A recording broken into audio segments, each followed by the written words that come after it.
বহিষ্কার, সাময়িক বহিষ্কার একটা ক্যাটাগরি আছে, ফলাফল স্থগিত করা হয়েছে, সনদপত্র স্থগিত করা হয়েছে।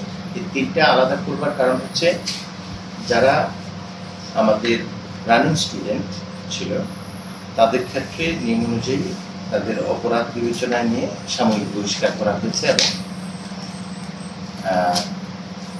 পরবর্তী যে কমিটি করা হয়েছে তদন্ত কমিটি সেটা তাদের পরবর্তী শাস্তি, চূড়ান্ত শাস্তি সেটা নির্ধারণ করবে এবং সেটার একটা কমিটি করা আছে পরে বলছি। আর ফলাফল স্থগিত হচ্ছে যে যারা পরীক্ষা দিয়েছে কিন্তু ফলাফল এখনো প্রকাশ হয়নি, কিন্তু রানিংও না, আবার তারা প্রাক্তন ছাত্রও না, তাহলে তাদের ক্ষেত্রে ফলাফল স্থগিত হয়েছে।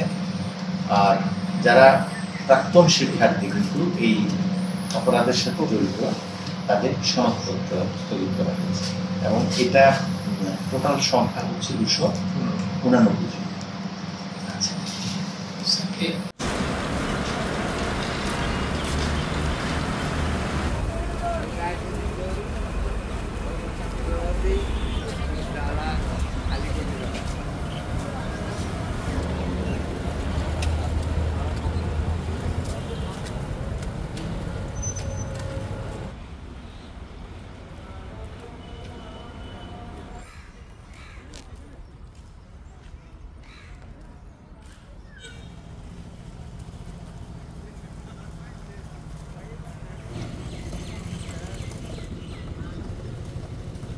স্যার তো ফোন ধরতেছে না।